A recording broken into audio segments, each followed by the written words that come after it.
Graça e paz, maravilha do eterno, corra linda, benditos do Senhor, abençoados, abençoadas do Todo-Poderoso Deus. Mais um Café com Deus com o pastor Maurício Loureiro. Café de hoje está lá na carta, segunda carta aos Coríntios, no capítulo 1, versículo 3 e 4, ok? Antes eu quero te agradecer, lembrar você que o Café com Deus é uma porção da palavra de Deus explicada, oração por você e sua família. E isso está feito no fogo, aleluia, oh glória. Vamos lá, meus amados, você que não se inscreveu no canal, corre lá, me ajuda aí, gente, vamos se inscrever. É muito fácil, clica nas letrinhas azuis embaixo, que é um link que te direciona para o YouTube. Lá você clica em inscrever-se, não paga nada, não precisa preencher nada, é automático, como eu disse, clica no sininho para receber todos os dias. 2 Coríntios capítulo 1, versículo 3 e 4 diz assim: Bendito seja o Deus e Pai de nosso Senhor Jesus Cristo, o Pai das misericórdias e o Deus de toda a consolação, que nos consola em toda a nossa tribulação, para que também possamos consolar os que estiverem em alguma tribulação, com a consolação com que nós mesmo somos consolados por Deus. Aleluia! O apóstolo Paulo aqui traz lições para nós extraordinárias. Primeiro que essa segunda carta foi escrita quando ele já estava na Macedônia, né? Ele fez uma visita, precisou de fazer uma visita correndo, logo depois de escrever a carta 1 Coríntios, lá na cidade de Corinto, e o problema continuou perseverando, e ele fez uma segunda visita lá, tá? Então, depois escreve essa carta, para que eles pudessem, né, estar sendo exortados, orientados. Isso é muito importante, né? O propósito dessa carta, tá, era expressar alegria pela reação favorável da igreja ao ministério do apóstolo Paulo e também relembrar os crentes de seu compromisso para com as ofertas aos cristãos da Judéia. Ele continua tratando de assuntos de ofertas aqui. E, por fim, defender a autoridade apostólica, né, que Paulo tinha e que era questionada por alguns porque ele não andou com Jesus, não foi discípulo de Jesus. Embora tenha tido um encontro com o Senhor, é o que ele, né, narra, e fez muito mais do que todos os apóstolos, né? Vamos lá. Mas esse capítulo aqui, ele faz uma introdução no versículo 1 e 2, tá? De saudação como apóstolo, sempre falando assim, Paulo, apóstolo de Jesus Cristo, pela vontade de Deus, e assim vai. Também ele faz aqui depois da introdução, ele fala sobre Deus Consolador. Fala sobre o consolo do nosso Deus, como o nosso Deus consola. Isso é tremendo. Versículo 3 a 11, ele trata desses assuntos. E depois ele vem falar sobre a mudança de planos, no versículo 12 até o 24, onde encerra esse capítulo. Mas vamos lá.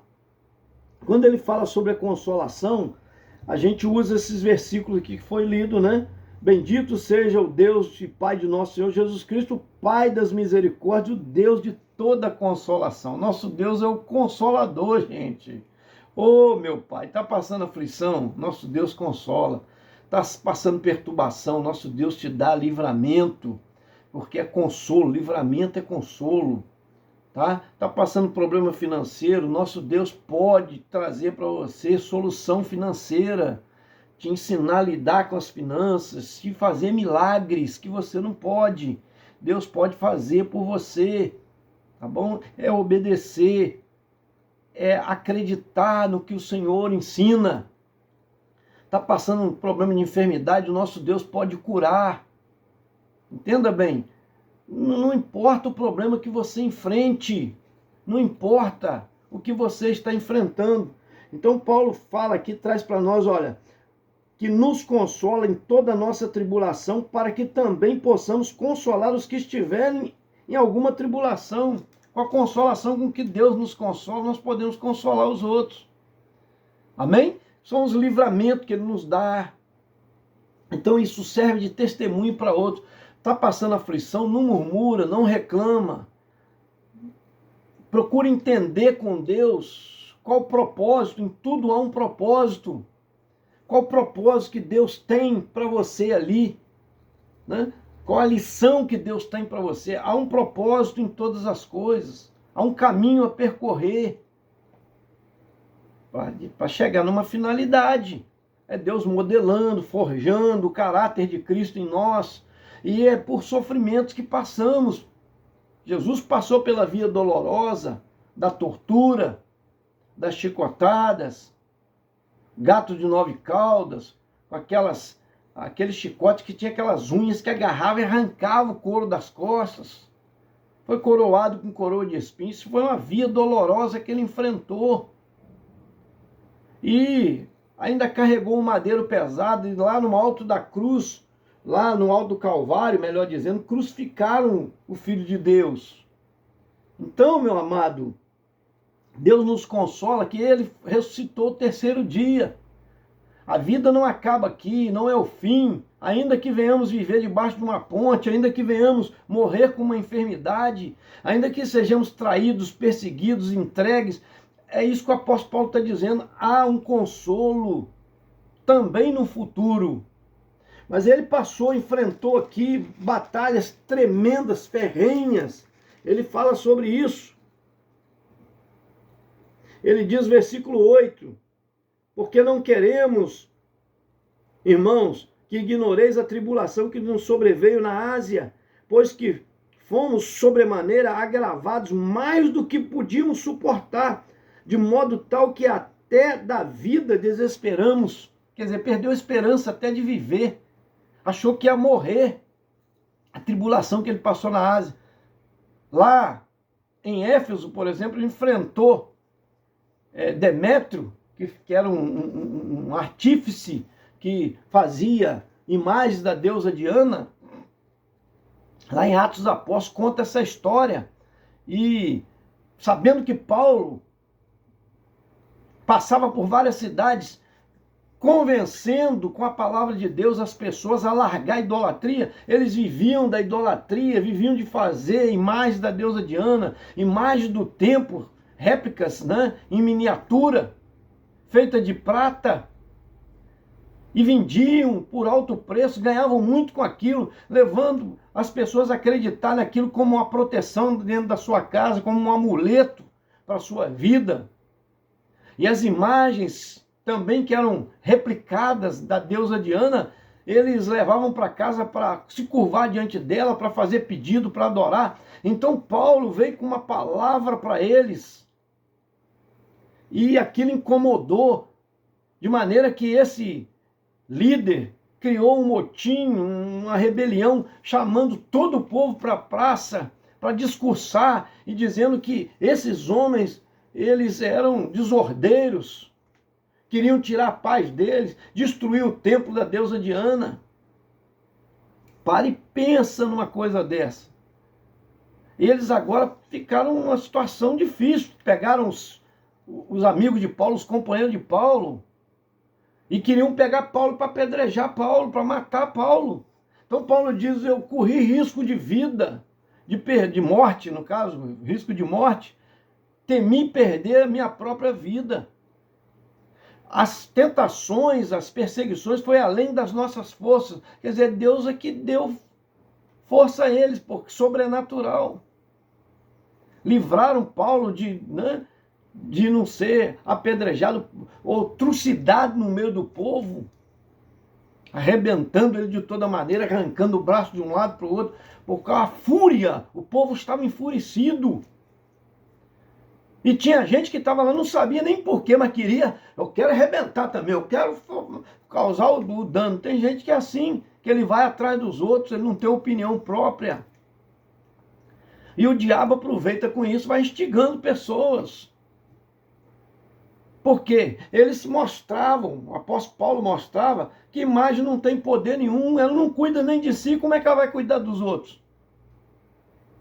Um argumento forte é esse, coloca qualquer imagem que você acredita aí, coloca num pasto.